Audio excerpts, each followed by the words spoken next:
I don't feel like I can get perspective on a story until I hear what Hillary Clinton has to say about it. That's fair.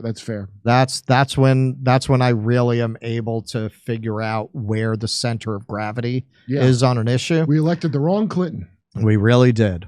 So she went to Alex Wagner, low ratings Alex Wagner. I've never heard of her. Yeah, never even heard of her. People are saying it's a disaster since Maddow gave up that slot. Nobody wants to watch this one.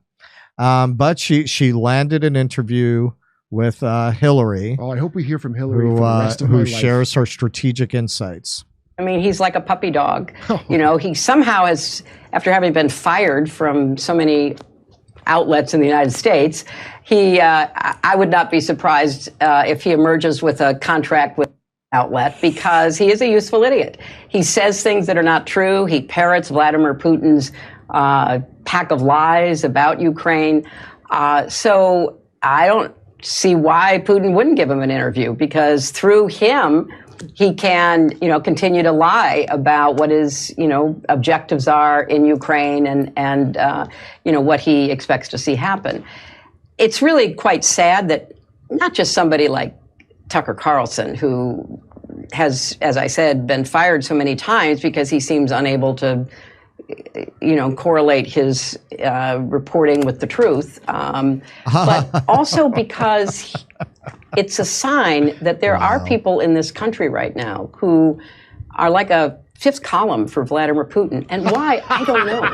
I mean, why are certain Republicans throwing their lot in? Why are, other Americans basically believing Putin? Why did Trump believe Putin more than our 11 intelligence agencies? I don't know. Do you have a working theory? I do have a working theory.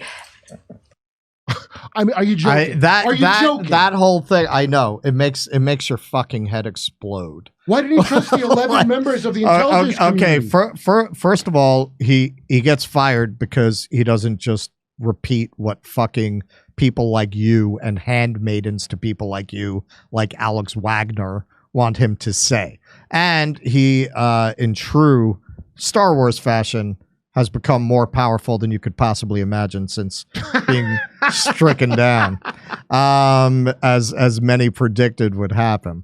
And once again, smearing him as a Russian plant, a Russian agent. And let's remember, these are the same intelligence services that told us there were WMDs in Iraq, and that we showed Mike Pompeo the other day bragging about how his training in the CIA was a training in lying and deception. So there's absolutely no reason to believe anything they tell you. They are literally professional liars. Wait. Did you see Useful Idiot? That, you know what she's calling him? She's saying that Tucker Carlson is Putin's Sean Penn. Yeah. Or Alex Wagner. When you think about it, though, the MSNBC audience really needed to hear from her last night, because, last night was one of the most brutal nights for the libs since Trump won in 2016. They got hit with everything yesterday. You had the Supreme Court basically hinting that they were going to put Trump back on the ballot. Yep. You had the special counsel say that Biden's basically a vegetable and can't be president anymore. And then you had the Tucker Putin. We have that coming later in the show, folks. An avalanche in lib world. That is a disaster for them. Last night was one of the toughest nights for them ever. So they needed to hear from one of their own.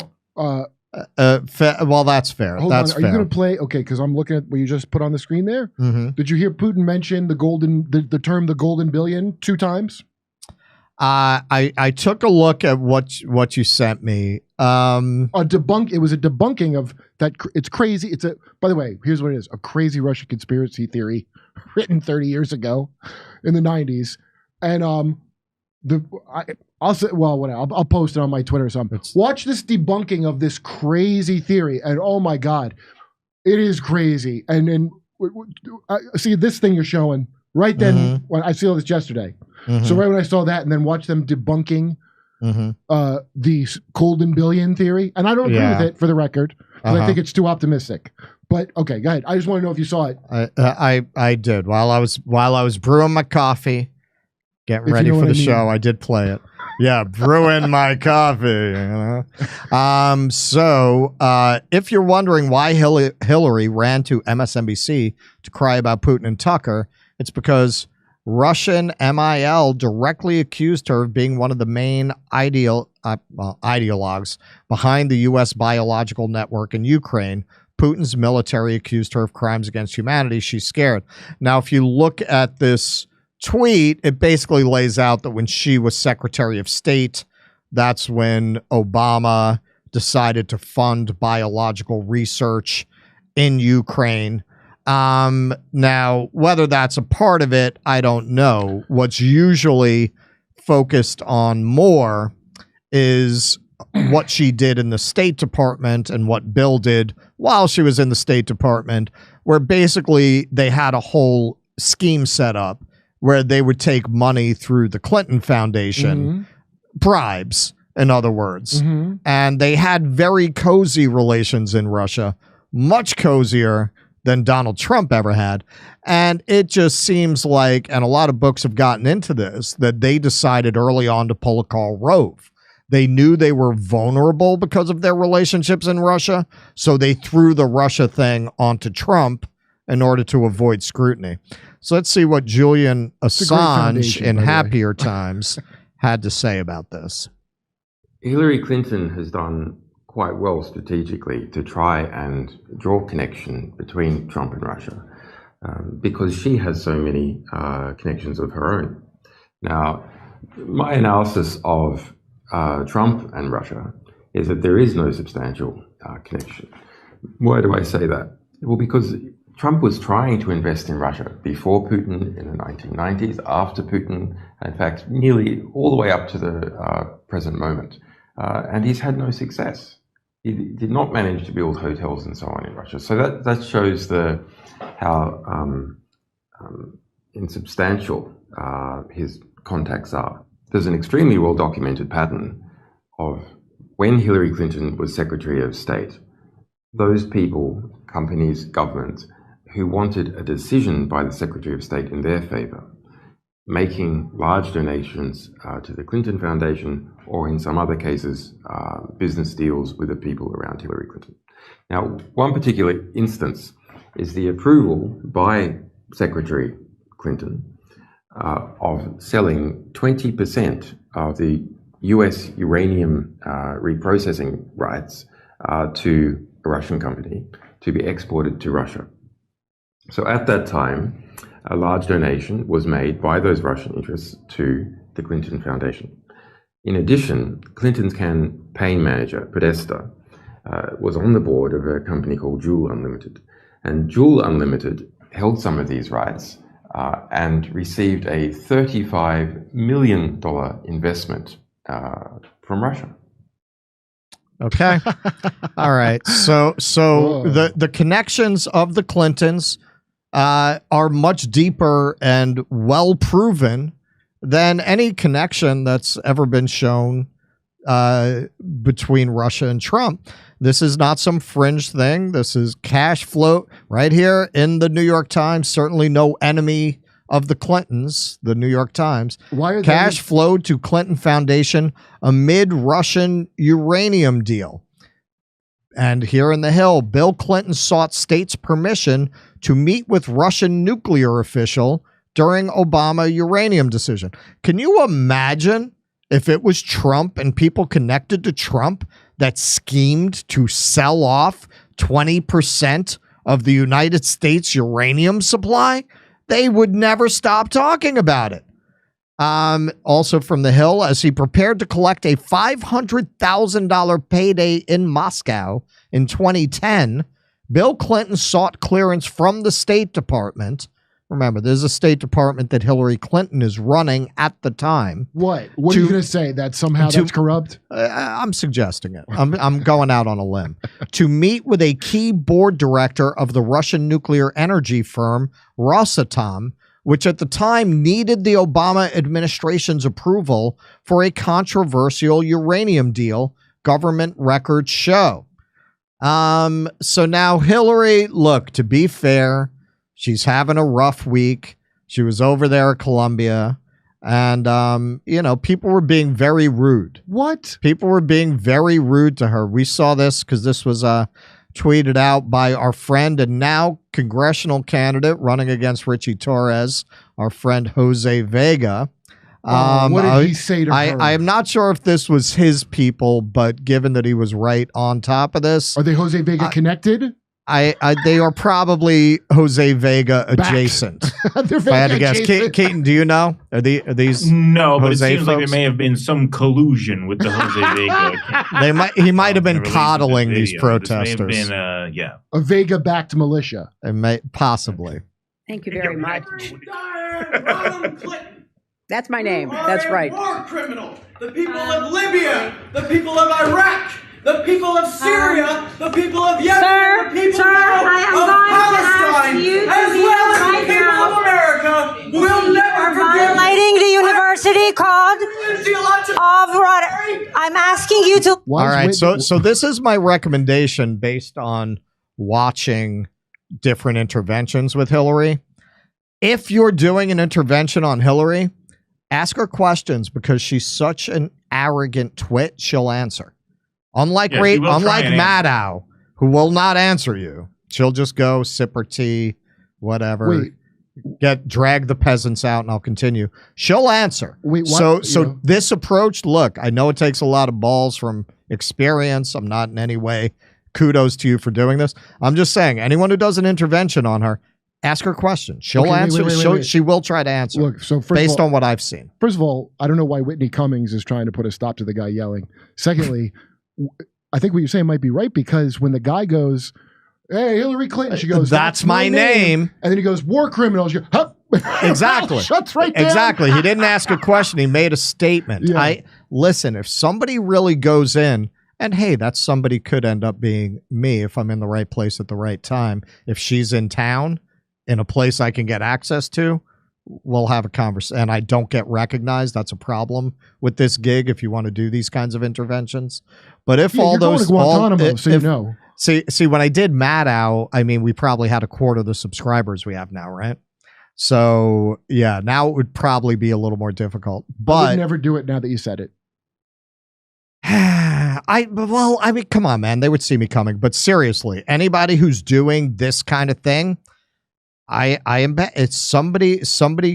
If somebody really tries to tease her out, you could probably get a pretty interesting exchange going. That's just my suggestion. Leave. The delegates will now escort you out of the building. Thank you. Can you, sir? Thank you so much. Yes, Whitney. Sorry about. Free Palestine! Got this right. Yeah. Okay. Sorry. Free Palestine! Free Palestine! Free Palestine! Okay. Let me thank all of you for coming because this is such an important subject. And as you just heard from Milan, it is one that she and I and so many others have been focused on for decades. And yelling doesn't solve the problem. The kind of hard work and the work that you will hear from the panelists. If you want to solve the problem, we do still have a skeleton crew at the Clinton Foundation. Yeah. And if you happen to have $63 million, drop it off in a paper bag. Doesn't it sound? You hear him still? She's still interrupting her.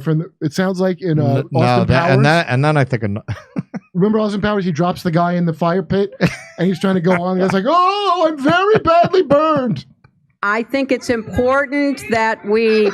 Okay, all right, we're gonna stop. We're gonna stop a minute, and I don't. You know what? Why don't all of you just interrupt me so that you won't be interrupting our panelists so that we don't have this kind of disruption when we have people who are real experts in this area.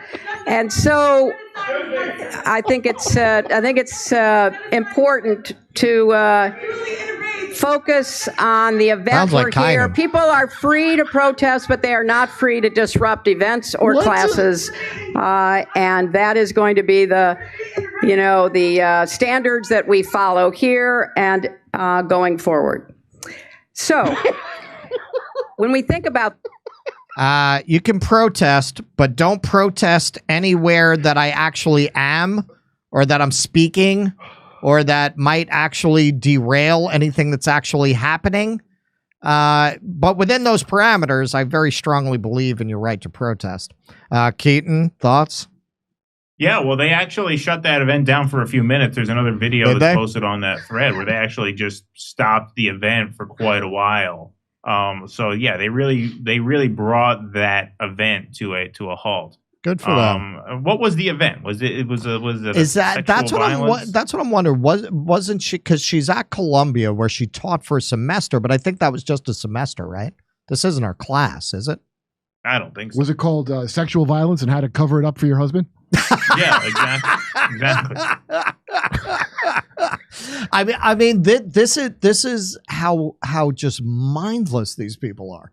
How the fuck could you get history's greatest enabler, this side of the spouse of the Marquis de Sade, up on a stage to talk about sexual violence?